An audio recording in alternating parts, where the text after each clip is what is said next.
ಅದು ನೋಡಿದ ತಕ್ಷಣ like hey hi how you ಅಂತೆಲ್ಲಾನು ಕೆಲವು ಮ್ಯೂಚುವಲ್ ಫ್ರೆಂಡ್ಸ್ ಕೂಡ ಇದ್ದಾರೆ. ಸೊ ಹಾಗಾಗಿ ಅವ್ರ ಜೊತೆ ಮಾತಾಡ್ತಾ ಇರ್ತೀನಿ. ಆ್ಯಂಡ್ ಅದಾದಮೇಲೆ ನೆಕ್ಸ್ಟ್ ಇನ್ನೊಂದು ಮದುವೆ ಇತ್ತು, ಅವತ್ತು 2 ಮದುವೆಗಳಿತ್ತು. ನೆಕ್ಸ್ಟ್ ಮದುವೆನಲ್ಲಿ ಅವರು ಇಳಿದ್ರು, ನಾನು ಇಳಿದೆ ಗಾಡಿಯಿಂದ. ಲೈಕ್ ಓಕೆ ನಾನು ನಿಮ್ಮ ಜೊತೆನೇ ಬರ್ತೀನಿ ಅಂತ. ಹಾಗೆ ಮದುವೆ ಎಲ್ಲ ಮುಗಿಸ್ಕೊಂಡು ಬಂದು ನಾವೇ ಫೋಟೋ ತೊಗೊಳ್ಳಿಲ್ಲ, ಎಷ್ಟು ಜನ ಅವರು ನಿಲ್ಲಿಸಿ ಫೋಟೋಸ್ ತೊಗೊಂಡ್ರು.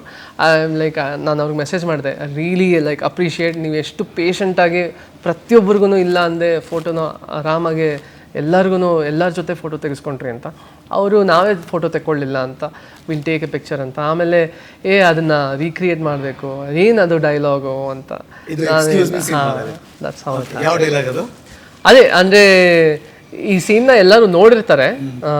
ಅವ್ರು ಬಂದು ಹೀರೋಗೆ ಮನೆ ಆಚೆ ಕಾಯ್ತಾ ಇರೋವಾಗ ನಾನು ಏನಾಯಿತು ಇಲ್ಲಿ ಯಾಕೆ ನಿಂತಿದ್ಯಾ ಅಂತ ಕೇಳಿದಾಗ ಸ್ಕೂಟಿ ಕೆಟ್ಟೋಗಿದೆ ಅಂತ ಸುಳ್ಳು ಹೇಳಿಕೊಂಡು ಒಂದು very jovial fun conversation. So that was the scene. ಅದನ್ನು ಮಾಡೋದಕ್ಕೆ ಟ್ರೈ ಮಾಡಿದ್ವಿ. ನಾನೊಂದೆರಡು ಡೈಲಾಗ್ ಮರ್ತೋಗಿದ್ದೆ, ಅವರೊಂದೆರಡು ಡೈಲಾಗ್ ಮರ್ತೋಗಿದ್ರು. But at the end of the day something ಅದನ್ನು ಯಾರೋ ಕಟ್ ಮಾಡಿ ಸಿನಿಮಾ ಜೊತೆ ಕಂಪೇರ್ ಮಾಡಿ ಹಾಕಿದರು. ನಾವು ರೀಲ್ ಮಾಡಬೇಕು, ಇಲ್ಲ ಆಮೇಲೆ ಮಾಡೋಣ, ಪ್ರಾಪರಾಗಿ ಮೀಟ್ ಆಗಿಬಿಟ್ಟು ಮಾಡೋಣ ಅಂತ ಮಾತಾಡ್ಕೊಂಡಿದ್ದು. ಬಟ್ ಆಲ್ರೆಡಿ ಅವತ್ತೇನೆ ಆ ಸಂಜೆನೇ ಅದೆಲ್ಲನೂ ಮೀಡಿಯಾನಲ್ಲಿ ಬಂದ್ಬಿಡ್ತು.